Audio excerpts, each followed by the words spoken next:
Yo les Vipers, comment allez-vous? Bien ou bien? Écoutez, merci d'être là. Aujourd'hui, je vous emmène voir une petite box, un petit kit primo accédant. J'ai été contacté par un vendeur qui officie sur Amazon. Donc c'est Kebor. Voilà. J'ai mon ami Yann qui a fait une revue, sur la Kebor et qui a pété un câble parce qu'il y avait un petit peu cette partie, voilà, cette partie rouge qui peut nous faire ressembler, bah, il faut le dire, à un paquet de clopes, un paquet de Marlboro, hein. Bon, maintenant les paquets de clopes sont, comment on dit, neutres. Voilà, ils sont neutres. Donc ça a plus lieu d'être sur les paquets de clopes, mais ils ont repris ce petit logo. Et ouais, on peut créer une certaine polémique sur ce petit logo. Moi honnêtement, personnellement, ça me pose pas de soucis. Maintenant, si un fumeur voit ça dans un étalage de bureau de tabac avec ce logo-là et que celui-là attire l'œil et il se dit pourquoi pas, hein, voilà. Ça, c'était un petit clin d'œil pour mon ami Yann. Moi, je vais vous parler de la box par elle-même qui voilà, qui tient la route. Vous allez trouver ça aux alentours d'une quarantaine d'euros sur Amazon. Je mettrai le lien dans le descriptif de cette vidéo. Voilà, on va passer tout de suite sur le packaging, hein, et puis après je vous dirai ce que je pense de cette petite Kebor. C'est parti. Bon, alors la Kebor, elle se présente comme ça, dans une petite boîte en carton. Voilà, ici on va avoir les deux versions, soit en black, soit en white. Ici vous l'aurez compris, moi je l'ai en black. 50 watts, ok. Ici on a que dalle. Ici on va avoir les QR codes pour pouvoir se loguer directement sur le site de chez kebortech.com. Tac, sur l'arrière du packaging, bon, on a comme d'habitude le descriptif, hein, blablabla, blablabla, tout en anglais bien évidemment, hein, forcément. Les petits logos ici qui vont bien, ici des petites indications, notamment où vous pourrez le trouver avec un numéro de téléphone pour pouvoir avoir, si vous le souhaitez, des renseignements. On a ici un petit message qui sert absolument à rien et qui est absolument pas TPD comme ils peuvent le faire croire. En tout cas ici pour nous, pour la France, ce petit message il est faux et c'est même du mensonge parce qu'il me dit que ça contient de la nicotine et jusqu'à preuve du contraire, je n'ai pas de nicotine dans ce produit et puis je vais vous le faire voir, même si j'ai un liquide à l'intérieur. Je n'ai en tout cas pas de nicotine à l'intérieur de ce packaging. Voilà. Ça s'ouvre ensuite comme ceci. Voilà. Et on découvre donc la box, le cléromiseur qui va avec et un petit liquide. On va regarder tout de suite. Tiens, le petit liquide qui va avec. Donc Kebor, on est bien en 0 mg de nicotine. Approximatif 10 ml. Hein, ok. Ici on a le site. On a ici les petits pictos qui vont bien. Les ingrédients, propylène glycol, glycérine et arôme. Hein, je fais la traduction en même temps. Donc on est chez Dekang. Voilà. On a ici des numéros. Je sais pas quoi. Alors Strawberry, ici marqué. D'accord, en 70% VG, 30% PG. En 0 mg de nicotine. Voilà, pour parler du liquide, j'ai rien d'autre à vous dire. Vous voyez, il est encore scellé. Mais je l'ai pas goûté. Je dis pas que je le goûterai pas, mais pour l'instant, je l'ai pas goûté. Hein, voilà. Ça, c'était pour parler du liquide. Si on revient sur la box, sac. La box, on est sur une petite box, hein. C'est plutôt petit. Si je retrouve le truc avec lequel je mesure, qui doit pas être loin normalement, voilà, qui est par là. Je fais un petit peu de place sur le bureau parce que c'est juste un petit peu le bordel. J'ai de moins en moins de place sur ce bureau. Alors, sur une longueur, on a donc une longueur de... on va remettre tout ça à 0. On est comme à la maison là en fait. Hein, tranquille, pépèrement. C'est la petite revue du dimanche. On est sur une longueur de 55 mm. On va être sur une épaisseur de 21,5 mm. Et sur une largeur de 33,61 mm. Pendant qu'on est là-dessus, on va finir les mensurations.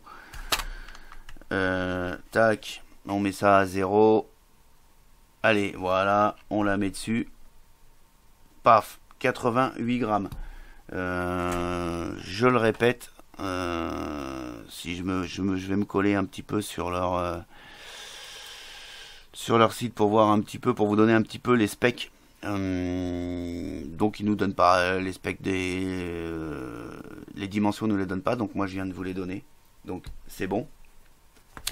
Ensuite, pour finir l'unboxing, on va avoir le clearomiseur. Le clearomiseur, lui, est en BIM 20 mm avec une hauteur sans le drip tip de 28,8 pour pas dire 29, d'accord.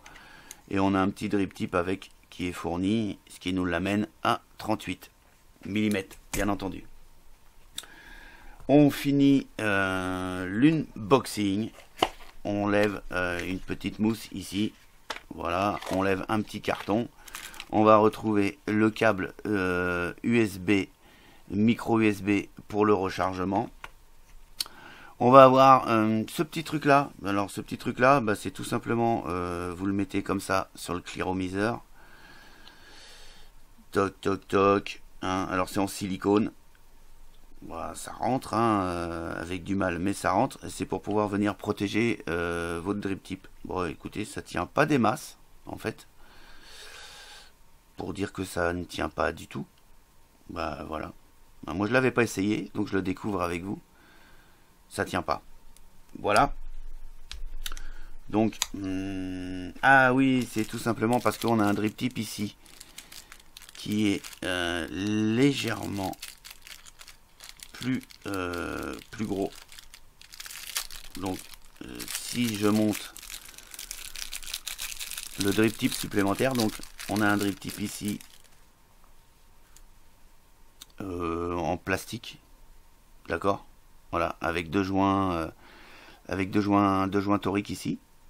Ok, alors vous vous apercevrez qu'on a un diamètre vachement réduit à l'intérieur, puisqu'on est quand même sur un setup primo accédant, donc on n'est pas là pour faire du cloud de malade mental. Donc on est sur un diamètre plutôt réduit à l'intérieur. Donc drip tip 510, connexion 510, pas de souci. Est-ce que là ouais, ça va tenir bah, pas plus que ça. En fait. Non. Ça, en fait, ce truc-là ne sert à rien, quoi. Ah, puis avec ce drip type là, le look on aime ou on n'aime pas. Moi perso, j'aime pas, je préfère ce petit drip tip qui est vendu avec et qui donne un look plutôt plus sympa. Moi, un look plutôt sympa. On finit le packaging, on va donc avoir également des joints de rechange. Ok, au niveau du clearomiseur. Ok. Une résistance supplémentaire, donc ça c'est pas mal. On a deux résistances. Donc une résistance de 0.80 ohms. Enfin, des résistances vraiment dédiées pour des primo-vapoteurs. 0.80 ohms pour moi en tout cas, ça me cause pour du primo, ça me cause. Un petit manuel d'utilisation, bah, c'est marqué ici, uniquement en anglais et en allemand. Donc, pour nous, c'est juste inutile. D'accord, c'est juste inutile. Et puis en plus, je dirais que pour le en faisant un peu de zèle, bah, tu peux pas le vendre sur le marché français à partir du moment où t'es pas écrit en français, ou alors celui qui le distribue, il faut qu'il fasse la traduction en français. Hein, parce que celui qui distribue, il faut quand même le savoir, si on veut pousser un petit peu loin au niveau législatif, celui qui distribue un produit qui n'a pas de notice en français peut à la limite le distribuer s'il rentre dans les normes européennes, mais par contre il faut qu'il fasse la traduction du petit manuel. Voilà, donc on n'est pas, comme eux ils disent sur leur site TPD Ready, ils sont pas TPD Ready, hein, en tout cas pas pour la France. Et puis voilà, encore un petit truc bah, qui est seulement en anglais, qui pour ma part ne sert à rien. Voilà. Au niveau de la box, donc comme je l'ai dit, on est sur 1300 milliampères. Je vais me caler sur le site juste pour pas dire de conneries, mais on est là-dessus. Toc toc toc toc toc toc toc toc toc, ouais c'est ça, 1300 milliampères. Je me cale. Tac tac, avait à 50 watts maxi, 1300 milliampères. Pour l'allumer, bah, y a rien de plus simple, hein. On est comme sur toutes les box. 1, 2, 3. Ah non, ici c'est 3. 3. Donc, tac tac. Si vous appuyez et vous dit de cliquer 3 fois. 1, 2, 3, vous l'allumez, keyboard. Voilà. Ensuite, on vient y mettre le cléromiseur. Paf. Et elle nous donne ici la valeur ohmique de la résistance, 0.80 ohms. On va ici avoir le voltage quand on appuie. Donc là je demande 25 watts et je vais envoyer 4,47 volts. Ok, et on a ici un compteur de puff qui nous dit le puff combien de temps il a duré.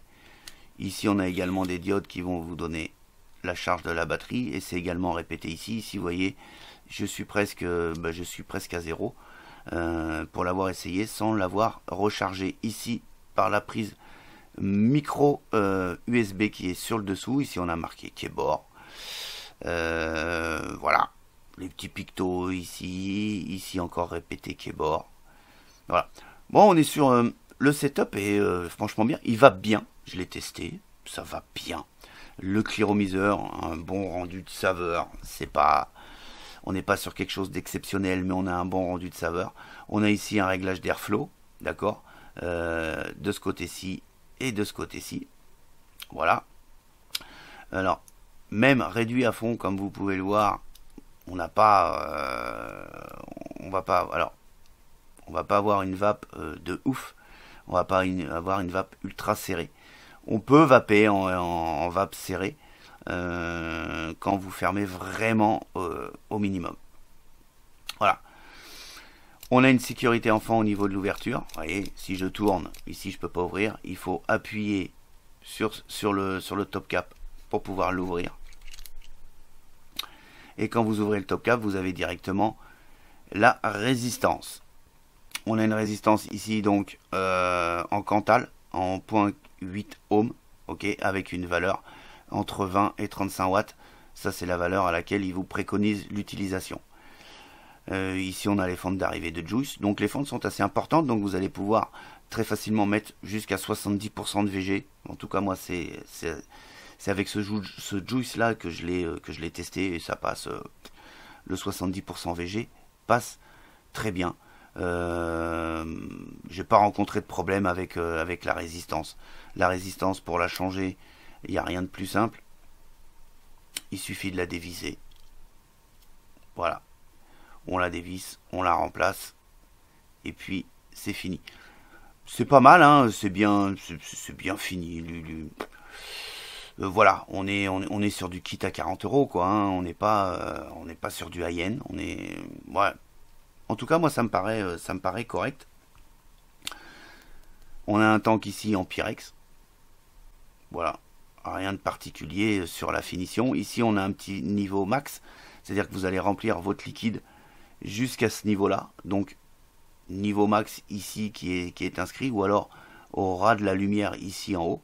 Et puis quand vous allez remettre la résistance, bien évidemment vous l'aurez compris, le niveau va augmenter et vous serez au taquet des 2 ml, puisqu'on est ici sur une contenance de 2 ml. Sur le cul du cléromiseur, on n'a rien de particulier. D'accord, connexion 510 qui dépasse, hein, d'accord, qui dépasse à peine. Qui dépasse à peine. Qui va venir donc se connecter ici sur la connexion qui est sur qui est apparemment qui est légèrement flottante, mais alors c'est très peu, très peu. Voilà, moi je serais tenté de dire que on n'est pas vraiment sur un pin flottant, même si quelque part on est sur un pin flottant. Je suis pas sûr qu'on puisse y mettre n'importe quel atto, quoique, on va essayer. Tiens, soyons fous. Montons-y un flave dessus. Est-ce qu'il me détecte? Ah, il me le détecte. Bah, ok. Pas de souci. Donc, sachant que la connexion du flave est quand même un tantinet court, je pense qu'on va pouvoir aller y mettre n'importe quel atto. Tiens, qu'est-ce que j'ai sous la main? Un autre, là. Allez, hop. Vite fait. On va aller y mettre ça. Juste pour voir si ça détecte. Alors là, je suis pas... Vous voyez, on a un gap ici. Mais bon, en tout cas, ça détecte. Ok. Voilà. Donc, sachez que le pin flottant est limité au niveau de la flottaison. Ouais, on va dire. Voilà. Ben voilà. Au niveau de la box. Donc, le niveau de la box, je vais remettre son petit Cliro dessus. Le Cliro a pas de nom particulier. Cloud Top Tank. Voilà. Pour régler la box, rien de plus simple. Ici, plus, moins. D'accord. À savoir que il faut rester appuyé sur le plus. Ça clignote. Et là, après, on va pouvoir venir augmenter. Donc, jusqu'à 50 watts. OK. Et il suffit de recliquer dessus et vous repartez au début. 50 watts. On reclique une fois. On retombe à 6 watts. Et on vient se régler. Donc moi, 0.80 ohms. 25 watts, ça me paraît plutôt pas mal. Mon Cliro est vide, je vais le remplir. Je vais le remplir avec un liquide en 3 mg de nicotine. Hein, voilà. Donc, rien de plus simple, comme je vous l'ai dit. Vous venez remplir. L'avantage, c'est que là, il n'y a pas... voilà. C'est open bar, hein, c'est toute la largeur du Cliro. Sachant qu'on vient se mettre, alors je vais avoir du mal à vous le faire voir, mais on vient se mettre au ras des lumières. Voilà, là je suis au ras des lumières. Je lui ai mis 2 ml de juice. Je viens refermer. Tac. Si j'appuie pas, comme je vous le répète sur le top cap, ça ne s'ouvre pas. Et puis là, je suis bon. Je viens revisser. Toc. 25 watts. Ça va pas mal. Il y a un bon rendu de saveur.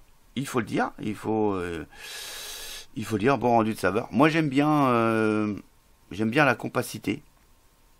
C'est plutôt pas mal. Moi je dis que pour 40 euros c'est bien. Bon, comme je vous le dis, c'est en vente sur Amazon. Vous n'aurez pas les conseils d'un shop physique ou d'un vrai shop internet dédié à la vape. Mais voilà. Voilà. Ça a le mérite d'exister. Et c'est foncièrement quelque chose de pas trop... c'est plutôt quelque chose de bien, qui fonctionne bien.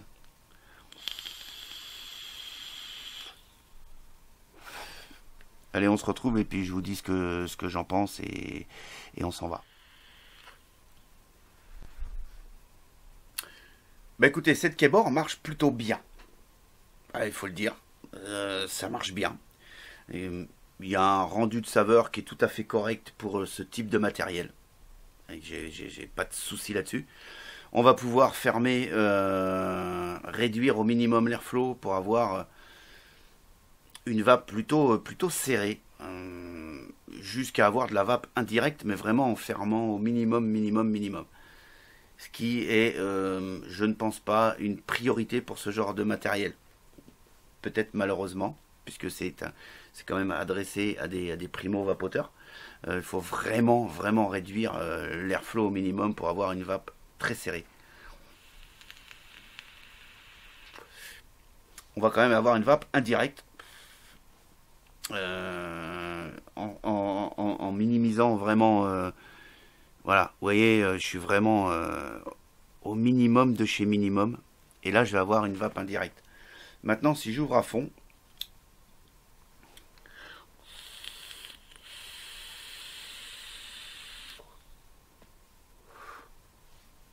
je vais avoir une vape restrictive, bien évidemment. Je vais avoir une perte de saveur. Moi, je me suis aperçu, après l'avoir testé pendant à peu près 8-10 jours, pas en continu, mais comme ça, en setup secondaire. Airflow ouvert de moitié.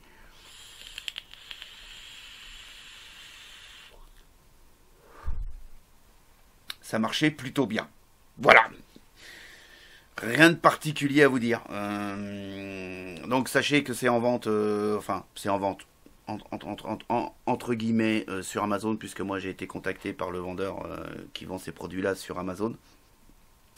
Le seul petit truc, c'est que acheter ce genre de truc sur Amazon, vous n'aurez peut-être pas les conseils. C'est même sûr. Vous n'aurez pas les conseils d'un shop physique, ce qui est l'idéal, ou un shop internet dédié à la vape. Voilà.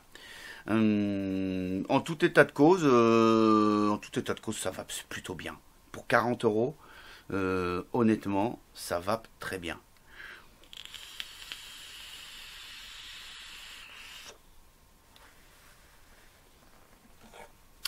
Même si le packaging peut vous rappeler un paquet de cigarettes, le produit par lui-même fonctionne bien. Voilà. Sur ce, je vous souhaite une excellente journée, une excellente vape, et puis je vous dis à très très bientôt pour d'autres aventures de la vape. Allez, ciao ciao.